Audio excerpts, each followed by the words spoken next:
Tom! Oh, dear God! Oh. Tom! Liam? He fell. He fell. You're safe. Oh, you're safe. It's all over. You okay? Yes, I'm fine. Look, can you move? Okay, right there. Hold on, I'll be right back.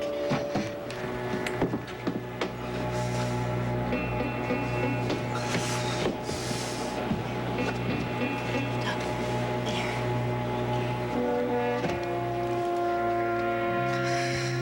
Just relax.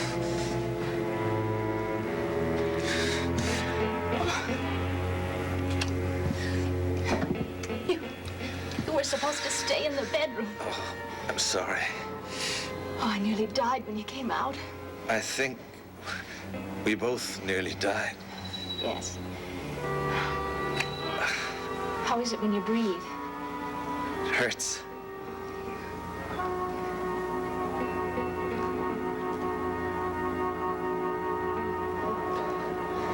I don't think your lung is collapsed.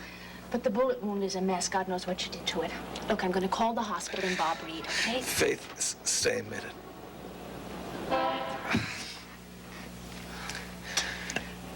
The police will be coming up here.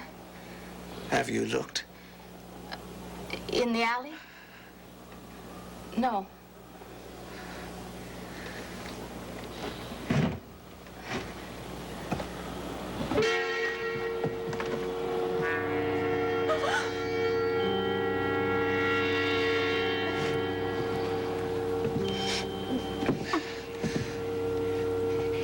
Liam's down there, and he can't be alive.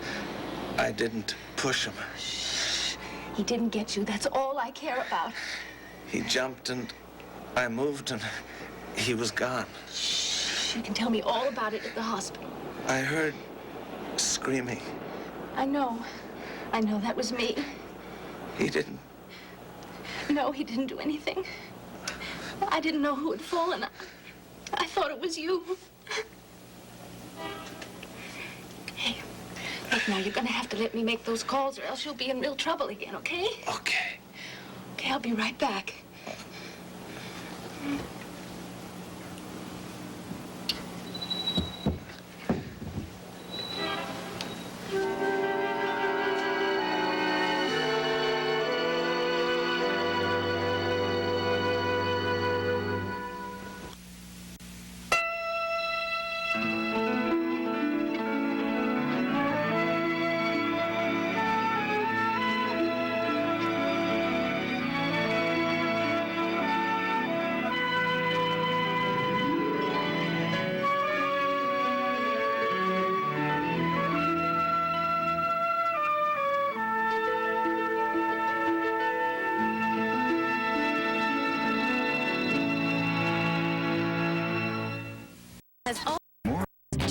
Then your computer.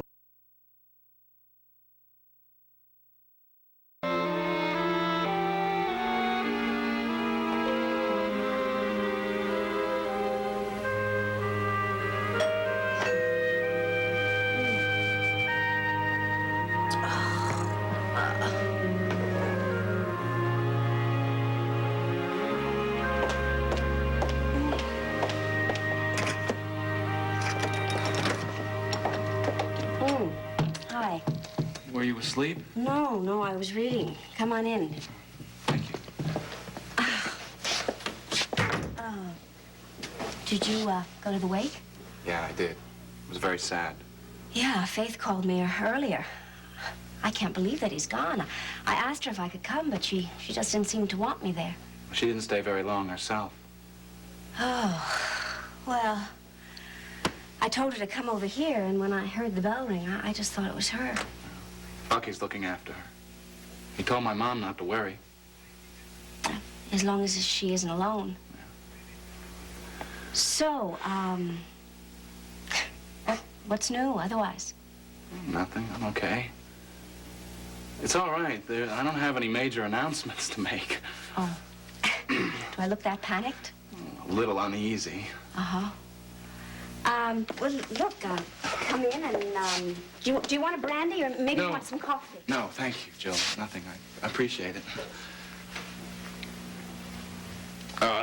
Well, how's Seneca? Oh, he's much better.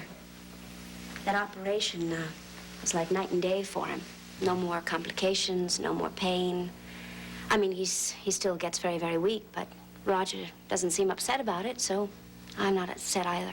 Well, then I take it you talked to him today? To Seneca? Yeah. Yeah, briefly. Not about anything serious. Not about us. No, no. I just wanted him to know that I care a great deal about him, and that he's a very dear friend. So, anything new with Mrs. Woodard? Well, I have told her a few new things. As a matter of fact, we've had some very interesting conversations since I saw you last. Have you? Yes, I have. I had a meeting with Ray this morning, and I explained to her that you and I and Edmund were going to give it a try together. Small steps, cautious, but a definite attempt to get closer. Ray had some doubts that I could handle a political campaign and a personal one simultaneously. Uh-huh. But I assured her I could manage it. And I also emphasized, rather strongly, that my private life is none of her business. Did you now? Yes, I did. And, well, you see, what I did was, I really shouldn't say this, but I got a little angry. Yeah, I guess that. But I cooled off. I cooled off, and I had another chat with her about an hour ago. And anyway, the upshot is things are back on an even keel. When I left her, she was bubbling over with fundraising plans, and I feel as though our ground rules are crystal clear. So, does this mean that you're definitely going to run for the Senate? Do you think I can win? Of course I do. Well, I haven't made it official with anyone, or Ray even yet, but I want the Senate, Jill. Why not? Why not sooner than later? You know, she's right about problems. I mean, finding enough time for everything and everyone. Oh, sure, Jill. I never said she was wrong. Only that she has to butt out, that's all. Are you scared?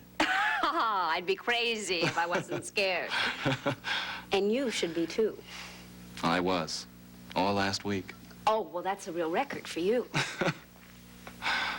Frank, if you're willing to try, I am, too. But you were right about being cautious and taking small steps. That's very important to me because I feel like I really have to protect Edmund. No wholesale commitments. Day by day and week by week. That's perfect, Jill. Well, it's going to be one hell of a spring and summer. Oh, God. Thank you for these opportunities. And let me understand their scheduling. Oh, please. Oh, no. We've never done too well in that department. Do you realize that the only scheduled amount of time that we have spent together has been between midnight and 7 a.m. in the morning? Jill, we got so much done. You're crazy. Oh, shh. Quiet. You're going to wake Edmund up. Oh, could we? Now? Well, how about if I just sneak in, take a look at... No. I will bring him to you, okay? Thank you. You're welcome.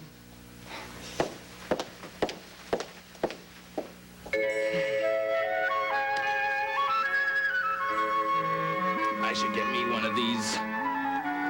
Warm.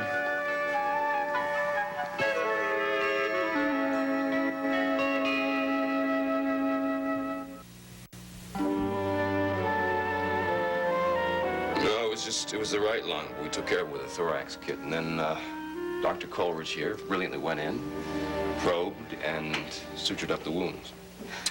There was... It didn't look like a Kleenex at you, didn't it? Yeah, there was no bullet there. I didn't find any fragments either, but of course the x-rays could pick up something. Yeah, x-rays and lab work right away. You lost that much blood and still managed to take off after the gunman, huh? The mysteries of adrenaline. His fever isn't even up. He was running over 103, but it broke today, mostly because Bucky brought us half the hospital. No, it was just rigged up an IV with plasma and Ringer's lactate, a solution. Damn lucky for Mr. Desmond. So, what do you think? Assuming that there's no sign of infection. Well, if the pictures look good, he ought to mend fine. I can't hear you people. You're not supposed to. Hi. When do I go home? Not tonight. You better give yourself a little rest, huh? Let's get the medication started. Yes, Doctor. Thank you. Doctor, police, Detective Reed. I'm not going to be long. Oh, it's okay, Steve. Well, Robert, everything looks okay. Hi, Pop. How you feeling? Better. You're all quite mad. Why? Because we had a wake without a corpse? Oh, you should see the obituary. I'll save it for you. I told you the whole plan, but you were too sick to listen. I heard something about dying, but I thought it was a dream. Well, it was more like a conspiracy. There's one way we could think of to convince Liam that he killed you and he could go on home. Just didn't occur to us that he might check inside the casket. I just wish I'd been able to post a guy up on your roof around the Hey, clock. look, it's all over, and there's no more danger, and that's all I want to think about, okay? Faith, have you told Bob about the boiling water? Boiling water. I threw a pot of boiling water in Liam's face. Hey, look, it was pure reflex. She was wonderful. Liam, is he really dead? Yeah. My only concern now is his family. Is there any chance they might send somebody over here to finish you off when they hear about Liam? The obituary, he sent it home, didn't he? That's right. He said that that's why you had to die.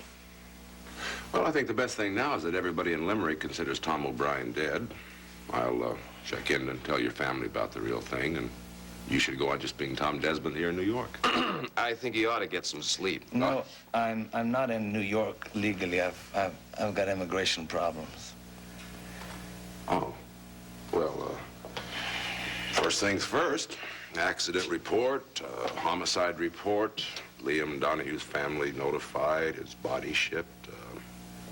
I don't know if I'm going to have time to get around to that immigration status. Listen, you should take care of it as soon as you get out of here. Talk to Frank. He might be able to straighten things out. I'll talk to Frank. Thanks, Bob. Okay, I'll see you tomorrow. Hey, Bob, do you want to come with me to the Ryans and help me break the news? No, I got to go down to the police station. I'll probably hear the cheering from down there. though. Yeah. I'll see you later, Bucky. See ya. Do Maeve and Johnny really believe I'm dead? Oh, everyone does. This is the only way we can convince Liam. Listen, though, I can tell you it was a pretty miserable scene around there at the funeral parlor tonight. I mean, if I'd been Liam, I wouldn't have needed any more proof, especially the way the Ryans were carrying on praying for you. It was so strange. I couldn't wait to get out of there. Thanks for covering for me, Buck. No, forget it. Hey, listen, how's the chest? Is that local wearing on? Yeah, something aches. I like Faith's stitches much better. Well, her stitches are still there. Just Steve put in a few more. I'll get the nurse to bring up something for the pain. Listen, will you hate me if I don't go across the street with you? No. I mean, because I feel like I'm just going to crumble right here up on the floor. Bucky, you go to bed with my blessings. I'll be able to tell the Ryans on my own. Okay? Tell Mary to forgive me, okay? I hated making her sad. Yeah, I will. And you. I'll see you in the morning. Bucky, You're welcome. Bye, Bucky. Thank you. Sleep well.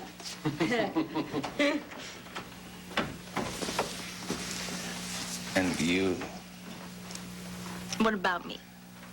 there's no way that I can tell you how grateful I am. Do we need words at this point?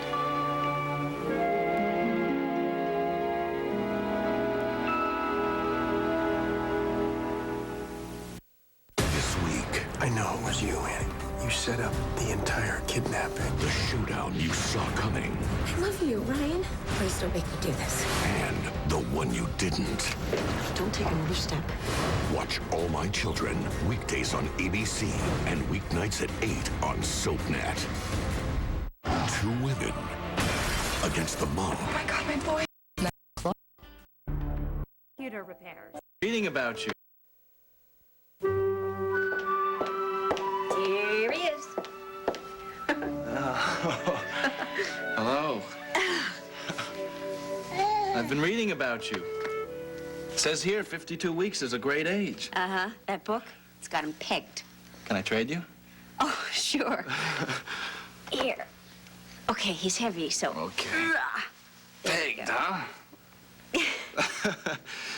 Well, then that means you like to, creep. Means you like to play peekaboo. Mm-hmm. And then that means that he likes to stand up in his high chair and feed himself, if you please. Oh, Edmund, I'm afraid there's an awful lot of Ryan in you. You mean you all stood up in your high chairs? Well, Little John sure did, sure. And haven't you ever seen the picture of me standing up like a big boy eating my pudding? No. My chocolate pudding? No. No. Oh, but we would love to see that. We really would. Really? Well, your grandfather takes care of all that stuff.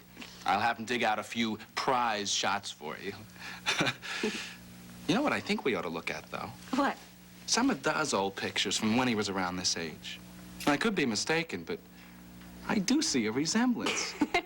You know, you said that a month ago, and it's still on my mind. I know what it is. It's the jawline. Yeah, maybe. Maybe. Look at that. I wonder if it would have any effect on his personality. Johnny has a wonderful personality. Edmund's not quite as stubborn, if that's what you're asking. Well, I'm glad to hear that, and your grandfather will be, too. Of course, he does have very definite ideas of his own. Oh, what is he like? I mean, besides being active and smart and beautiful. Well, he is a very centered little person, very even-tempered, very reasonable. I come home late from work, I get him up like this, and I put him back in his crib, and he could stay up for about an hour. But he's perfectly content. I mean, playing with his mobile, making funny noises, and biting on his bear. Oh, no. And as long as he knows I'm available, he's fine, right? A beautiful baby to come home to. Hmm? Yeah, he really is. He really is. I love having him. I'm glad he's used to odd hours. He'll come in handy during the campaign. Because I want to see as much of him as I can. To be around when you go through all those changes. Because, Edmund, it says here, 15 to 18 months can be a very trying time. So I want to be around to be able to help you through it. Oh, I think I'm the one that's going to need the help before him. I can help you, too. I'd like that.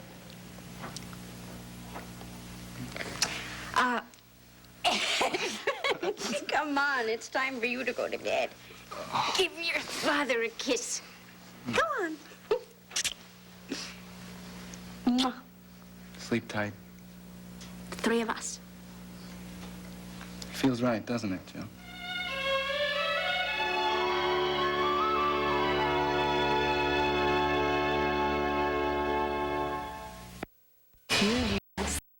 Lotion to people join.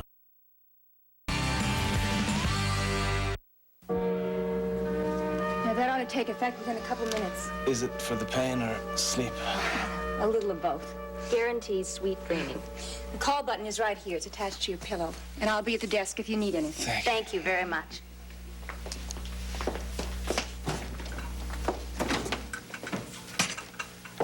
Sweet dreams. Yep. You haven't had many of those for a long time, have you? I don't have to think about him anymore. That's right. Farewell to the Donahues. At long last. And hello, Riverside, your new home. The job. You still have it. I told Marshal Westheimer that you were called out of town on family business. The hospital considers it leave of absence. But I'm a patient here. So you had an accident. But the newspaper says I'm dead. But the obituary says Tom O'Brien is dead. Oh. Must be some problems left. Well, there's the immigration business, but I have a hunch that won't be a problem. I mean, Bob's certainly not going to deport you. I haven't been so easy in my mind for such a long time. I know. I've forgotten how to... Let go and relax. I feel I must keep track. Yeah. Well, it'll probably be a while before you'll stop running. But in the meantime, just let the injection help you. Close your eyes and let it work. Liam might have written his father, told him I work here. Public relations. If the old man checks, if he knows I go by Desmond. Tom, now look, I'm sure you can work yourself into a panic with all the ifs, but I won't let you. Now, Liam is dead, and that changes everything. Believe it. All right. That's much better. You'll be home soon, and you'll be in good hands. Your hands. Well, mine among others. Only you. Whatever you say. When can I go home? Well, maybe in 24 hours. You'll find out tomorrow. Will you come with me? If you like. You'll need a lot of care. Friends can come in during the day, and I'll be there at night. We'll read to each other. Yes. We'll read and talk, listen to music. All sorts of good things. Faith.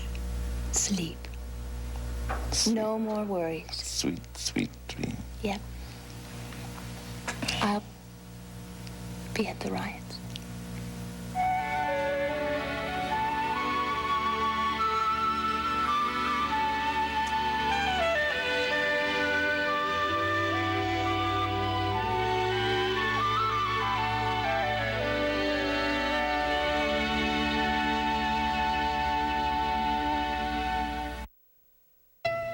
Friday, November 28th, SoapNet is serving up a tailor-made Beverly Hills 90210 marathon with every guy that Kelly Taylor has loved and left behind. Take a holiday from the holidays starting Friday, November 28th from 11 to 11 only on SoapNet.